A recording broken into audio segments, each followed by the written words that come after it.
Hello साथियों, जय हिंद, वंदे मातरम। कैसे हैं आप लोग? आई होप आप लोग बहुत ही अच्छे होंगे, शानदार होंगे, ज़बरदस्त होंगे। साथियों, पंचायती राज विभाग में पंचायत सहायक, डाटा एंट्री ऑपरेटर की भर्तियां शुरू हो चुकी हैं। यदि आप लोग भी इंटरेस्टेड हैं पंचायती राज विभाग में जॉब पाने के लिए, तो आप लोग ये पूरा वीडियो देखें। इसमें आपको बताया जाएगा कि सहायक पंचायत और डाटा एंट्री ऑपरेटर की भर्तियाँ कैसे होती है, क्या एलिजिबिलिटी होने वाली है, क्या एजुकेशन एलिजिबिलिटी होने वाली है, क्या इसमें फिजिकल टेस्ट भी किया जाएगा या मेडिकल होगा या क्या होगा, ये सारी जानकारी हम इस वीडियो में देने वाले हैं। अगर हम आपको बताएं तो इसकी जो पदों की संख्या है वो 4821 पद निर्धारित किए गए हैं और इसकी जो आवेदन की अंतिम तिथि है वो 30 जून रखी गई है। योग्यता, आयु सीमा और सैलरी क्या होगी, ये फुल डिटेल में हम इस वीडियो में बात करेंगे। तो चलिए बिना किसी देरी के हम वीडियो को स्टार्ट करते हैं। साथियों, उत्तर प्रदेश सरकारी नौकरी की तलाश कर रहे अभ्यर्थियों के लिए उत्तर प्रदेश पंचायती राज विभाग की तरफ से बड़ा नोटिफिकेशन जारी हो चुका है।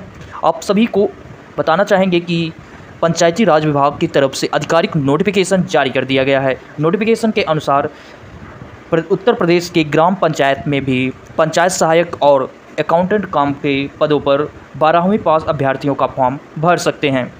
फॉर्म भरने की प्रक्रिया 15 जून 2024 से शुरू हो चुकी है और आवेदन फॉर्म ऑफलाइन तरीके से भरा जाएगा। ध्यान रहे कि यूपी भर्ती यानी यूपी पंचायत भर्ती में आवेदन फॉर्म भरने की अंतिम तिथि 30 जून 2024 निर्धारित की गई है।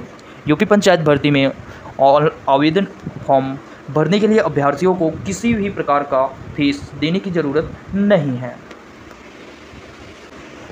यानी कि जो आवेदन फीस होगी वो बिल्कुल निःशुल्क होगी। आप सभी को जानकारी के लिए बता दें कि उत्तर प्रदेश के मुख्यमंत्री के द्वारा अभी हाल ही में आदेश दिया गया है कि प्रदेश भर में सभी रिक्त पदों पर जल्द ही भर्तियां की जाए। इसके बाद उत्तर प्रदेश पंचायती राज के निदेशक अटल कुमार राय की तरफ से ऑफिशियली विज्ञापन जारी कर दिया गया है। हालांकि आवेदन प्रक्रिया 15 जून से शुरू हो गए हैं। इस भर्ती का आवेदन फॉर्म ग्राम पंचायत स्तर और ब्लॉक स्तर पर किया जाएगा। साथियों, आइए सबसे पहले बात करते हैं कि यूपी पंचायत सहायक यानी कि डीईओ वैकेंसी 2024 पदों का विवरण। देखिए, उत्तर प्रदेश पंचायती राज विभाग की तरफ से ग्राम पंचायत सहायक और अकाउंटेंट कम डाटा एंट्री ऑपरेटर के पदों पर वैकेंसी निकाली गई है। वैकेंसी की बात करें तो यहाँ पर कुल 4821 पद निकाले गए हैं। साथियों, यहाँ पर हम यूपी पंचायत सहायक यानी कि डीईओ वैकेंसी 2024 की शैक्षणिक एलिजिबिलिटी की बात करें तो उम्मीदवार उत्तर प्रदेश का राज्य का निवासी होना चाहिए, यानी कि वो अदर स्टेट का नहीं होना चाहिए। उम्मीदवार मान्यता प्राप्त किसी भी विद्यालय से 10वीं या 12वीं पास होना चाहिए। उम्मीदवार उस ग्राम पंचायत के लिए आवेदन कर सकता है जिस ग्राम पंचायत का वह निवासी है। आवेदन करने वाले उम्मीदवार को कंप्यूटर का नॉलेज भी होना चाहिए, यानी कि उसको कंप्यूटर की जानकारी होना चाहिए। इसलिए आप लोग कोई डिप्लोमा भी कर सकते हैं, CCC या O लेवल आप कर सकते हैं। हालांकि CCC या O लेवल की ऐसी कोई भी रिक्वायरमेंट इस वैकेंसी में नहीं है, तो टेंशन लेने की ज़रूरत नहीं है। अब बात कर लेते हैं कि आवेदन करने की आयु सीमा क्या होगी। साथियों, यहाँ पर यूपी पंचायत सहायक डीईओ वैकेंसी 2024 में एज की जो लिमिट निर्धारित की गई है, ये इसके बारे में हम चर्चा करते हैं। देखिए, यूपी पंचायत सहायक डाटा एंट्री ऑपरेटर भर्ती के आवेदन के लिए आवेदन की आयु 18 वर्ष से लेकर 40 वर्ष के बीच होनी चाहिए। वहीं अगर आयु की सीमा छूट के बारे में बात करें तो भारत सरकार के नियम के अनुसार आरक्षित वर्ग के अभ्यर्थियों को आयु में छूट भी दी जाएगी। ओबीसी वर्ग को 3 वर्ष, अनुसूचित जाति और अनुसूचित जनजाति को वर्ग 5 वर्ष की भी छूट दी जाती है। साथियों, आइए बात कर लेते हैं कि सहायक पंचायत सहायक भर्ती के लिए सिलेक्शन प्रोसेस क्या होने वाला है, कैसे आप लोग इसमें भर्ती हो सकते हैं। देखिए, यूपी पंचायत सहायक और डाटा एंट्री ऑपरेटर के पदों पर निम्नलिखित चरणों में की जाती है। पहला चरण है, इसमें अभ्यर्थियों की शैक्षणिक डॉक्यूमेंट के आधार पर मेरिट लिस्ट तैयार की जाएगी। मेरिट की उच्चतम अंक हासिल करने वाले अभ्यर्थियों को सिलेक्ट किया जाएगा। 2 अभ्यर्थियों के नंबर समान पाए जाने पर जिसकी उम्र अधिक होगी उसको नियुक्ति पत्र दे दी जाएगी। अगर अगर उम्र भी समान होती है तो जिस अभ्यर्थी ने पहले आवेदन किया है उसे नियुक्त किया जाएगा। तो आप लोग अगर अभी तक इस फॉर्म को नहीं भरे हैं तो जल्द से जल्द ऑफलाइन भराया जा रहा है। आप लोग इसको ब्लॉक स्तर पे कहीं भी इसको जमा कर सकते हैं, जहां पहले आप लोग ग्राम उससे मिलिए, प्रधान से मिलिए, वो जो जानकारी आपको देगा वो सही देगा। पहले तो आप उससे मिलिए, तब जाके ये फॉर्म को भरिए और फिर उसको जमा कर दें। क्योंकि अगर सेम कंडीशन ऐसा पाया गया कि आपकी उम्र भी और नंबर भी 2-3 बच्चे सेम हैं, तो ऐसे में अगर आप लोग पहले अप्लाई किए होंगे तो आप लोगों का सिलेक्शन पहले हो जाएगा। इसलिए मैं कहता हूं कि आप लोग अभी से ही इसको जाके फॉर्म को भर दें। आइए अब बात कर लेते हैं कि इसमें जो सैलरी की क्राइटेरिया रखी गई, यानी कि सैलरी कितनी होगी, इस पर भी बात करते हैं। आइए फुल डिटेल में जानते हैं। साथियों, यहाँ पर यूपी पंचायत सहायक DEO वैकेंसी की जो सैलरी निर्धारित की गई है, उत्तर प्रदेश पंचायती राज विभाग में सरकार के द्वारा डाटा एंट्री ऑपरेटर और पंचायत सहायक के पदों पर चयनित अभ्यर्थियों को 6,000 महीने की सैलरी मिल सकती है। सैलरी के बारे में विस्तार से जानकारी इसके ऑफिशियली नोटिफिकेशन में जाकर आप चेक कर सकते हैं।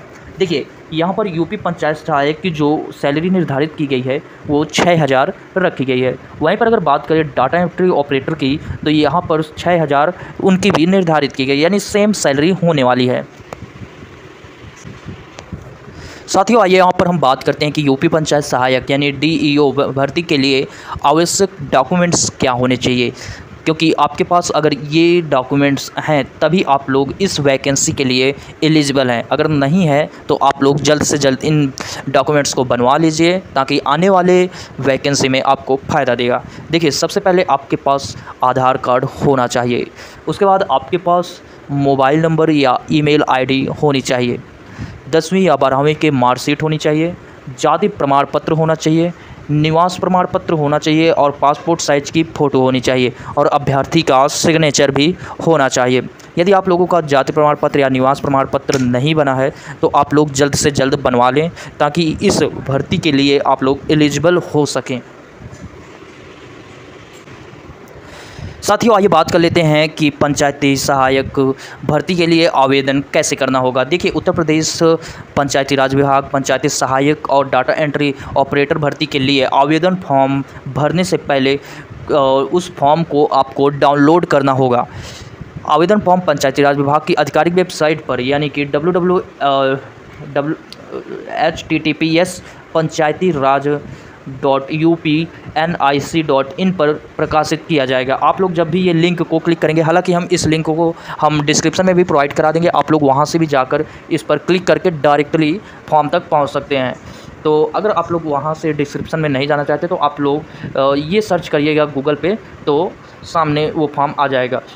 आवेदन फॉर्म में दिए गए सभी नीचे दिया गया यहाँ पर डॉक्यूमेंट्स को डाउनलोड कर सकते हैं। देखिए, इसके बाद आपको उसमें जो भी रिक्वायरमेंट मांगा है आप लोग उसको भरिएगा और सही भरिएगा। यहाँ पर फॉर्म की एक प्रतिलिपि दिखाई जा रही है। इस तरह का फॉर्म होगा और यही फॉर्म आपको डाउनलोड करना है। आप लोग किसी भी सार्वजनिक सेवा केंद्र में जाकर डाउनलोड करवा सकते हैं, तो वो 2-3 रुपये लेगा और आपको आसानी से ये फॉर्म निकाल के दे देगा। आप लोग घर जाइएगा, आराम से ये फॉर्म भरिएगा और भरने के बाद इस पे जो भी डॉक्यूमेंट्स अटैच करने के लिए कहा गया है वो सारे डॉक्यूमेंट्स को आप लोग अटैच कर दीजिएगा। यहाँ पर आपको फ़ोटो अपनी लगानी होगी और यहाँ पर अपना जनपद का नाम, विकास खंड का नाम और आवेदन ग्राम पंचायत का भी नाम यहाँ पर डालना होगा। उसके बाद आप अपना नाम डालिएगा, फिर पिताजी का नाम, फिर माताजी का नाम और जन्म तिथि जो हाई स्कूल में लिखा हुआ है। आप लोगों का ओरिजिनल जो है उसको, या देखो 2 तरह के जन्म तिथि लोगों के पास होती है। एक तो ओरिजिनल रखे रहते हैं और एक क्या होता है कि जो उनके डॉक्यूमेंट में होता है। तो आप लोगों के पास जो डॉक्यूमेंट में लिखा हो, मैं एक बार नहीं 10 बार बता रहा हूँ कि आप लोगों के जो डॉक्यूमेंट में डेट ऑफ बर्थ लिखी है वही डेट ऑफ बर्थ यहाँ पर आप लिखेंगे। डेट ऑफ बर्थ लिखने के बाद आप लोग अपना जेंडर बताएंगे, आप लोग क्या हैं, महिला हैं, पुरुष हैं या या कुछ और हैं, तो यहाँ पर आप लोग अपना जेंडर बताएंगे। फिर आप लोग किस वर्ग से आते हैं, सामान्य वर्ग, पिछड़ा वर्ग या अनुसूचित जाति से, तो यहाँ पर आपको वो चीज़ फिलअप कर देनी है। इसके बाद आपको स्थायी पता भरना होगा। आप लोगों को जो स्थायी पता है, एड्रेस जो है, मेन एड्रेस आपको यहाँ पर लिखना होगा। इसके बाद आपको पत्र व्यवहार का पता, यहाँ पर जो पत्र व्यवहार का पता है वो डालना होगा। यहाँ पर आपको 1 या 2 मोबाइल नंबर लिख सकते हैं। देखिए यहाँ पर जो शैक्षणिक योग्यता फिर उसके बाद जो शैक्षणिक योग्यता की मांगी गई है कि यहाँ पर आपकी क्या शैक्षणिक योग्यता है। तो यहाँ पर देखिए जो हाई स्कूल है, तो यहाँ पर आप लोग, अगर आप लोग हाई स्कूल पास है तो यहाँ पर यूपी बोर्ड लिखिएगा, और इंटरमीडिएट है तब भी आप लोग यहाँ पर यूपी बोर्ड लिखिएगा। और इसके बाद जो आपके विषय हैं, यहाँ पर अपना विषय और 12वीं में क्या क्या विषय हैं यहाँ पर विषय भी डाल दीजिएगा। पूर्णांक कितने का था आप लोग पूर्णांक लिख दीजिएगा। प्राप्तांक यानी कि जो आप लोगों ने प्राप्तांक किया है, जैसे कि 500 आपने 500 का पूर्णांक है तो 500 का पूर्णांक आप लोगों को इसमें लिखना है, और जो प्राप्तांक है, जितने भी आप अंक प्राप्त किए हैं, यहाँ पर लिखना होगा। श्रेणी क्या है आपका, ए ग्रेड, बी ग्रेड जो भी हो आप लोग यहाँ पर लिख दीजिएगा। और प्रतिशत कितना परसेंटेज बन रहा है आप लोग परसेंटेज लिख दीजिएगा। परसेंटेज कैसे निकालते हैं, जैसे 5 का है तो 5 में आपको भाग दे देना है जितने भी नंबर आया होगा, और जितना भी नंबर, जैसे ही आप लोग 5 से भाग देंगे जितने नंबर में, तो उसमें परसेंटेज निकल के सामने आ जाएगा। इसके बाद आपको कोविड-19 मृतक व्यक्ति के वारिस के रूप में आवेदन किया जा रहा है, हाँ या नहीं। यदि आप लोगों के मृतक व्यक्ति यानी कि कोई मर गया है या आपके परिवार में या कुछ, तो आप लोग यहाँ पर हाँ या ना का नाम भी डाल सकते हैं, जो भी ख़त्म हुआ उसका नाम डालिएगा। तो इस तरह से आप लोग यहाँ पर फॉर्म को भर सकते हैं। और यहाँ पर कुछ छोटी मोटी रिक्वायरमेंट और मांगी है, तो आप लोग विवाहित हैं या नहीं हैं, ये सारी जानकारी आपको यहाँ पर भर देनी है। इसके बाद आपको यहाँ पर आपको रिपोर्ट की तिथि डाल देनी होगी। जी हाँ, तिथि डालने के बाद यहाँ पर थोड़ा सा जब नीचे स्क्रॉल करेंगे तो यहाँ पर आवेदनकर्ता के हस्ताक्षर, तो यहाँ पर आप लोग अपना जो भी आपका हस्ताक्षर हो यहाँ पर हस्ताक्षर कर दीजिएगा। यदि हिंदी से करना चाहते हैं तो हिंदी से, इंग्लिश से करना चाहते हैं तो इंग्लिश से। यहाँ पर उसके नीचे ही प्राप्तकर्ता के हस्ताक्षर व मोहर आपको यहाँ पर लगवा दीजिएगा, क्योंकि अगर प्राप्तकर्ता के हस्ताक्षर नहीं होंगे तो बाद में आपका डॉक्यूमेंट फॉर्म खो सकता है। अगर खो गया तो ऐसे में आपका सिलेक्शन प्रोसेस वो भी कैंसिल कर दिया जाएगा। देखिए इसके बाद दिए गए आवेदन को ध्यानपूर्वक भर दें। इसके साथ ही आवश्यक डॉक्यूमेंट्स और फ़ोटो कॉपी अटैच कर दें। ओरिजिनल डॉक्यूमेंट्स आपको अटैच नहीं करना है, उनके कॉपी यानी कि उनकी कॉपी फ़ोटो कॉपी करवाने के बाद ही उनको अटैच करिएगा। आवेदन पत्र पूरी तरह से भरने के बाद ग्राम पंचायत या केंद्र ब्लॉक पंचायती राज जिला कार्यालय पर जाकर जमा कर सकते हैं। देखिए यहाँ पर साफ साफ बताया जा रहा है क्या, ग्राम पंचायत केंद्र या ब्लॉक या पंचायती राज जिला कार्यालय में जाकर इस फॉर्म को जमा कर सकते हैं। ध्यान रहे कि 15 जून से भरे जाएंगे और आवेदन पत्र के साथ शैक्षणिक डॉक्यूमेंट्स को भी अटैच करना अनिवार्य होगा। तो आप लोगों को शायद है कि ये वीडियो में सारी जानकारी बता दिया हूँ। और एक जानकारी और बताना चाहता हूँ कि जो इसकी अंतिम तिथि रखी गई है वो 30 जून निर्धारित की गई है। तो आप लोग अगर अभी से इस फॉर्म को भरते हैं तो बहुत ही फ़ायदा होगा, और 30 जून से पहले इस फॉर्म को भर दीजिएगा। आई होप साथियों कि इस वीडियो को देखने के बाद आपके सारे डाउट्स क्लियर हो चुके होंगे।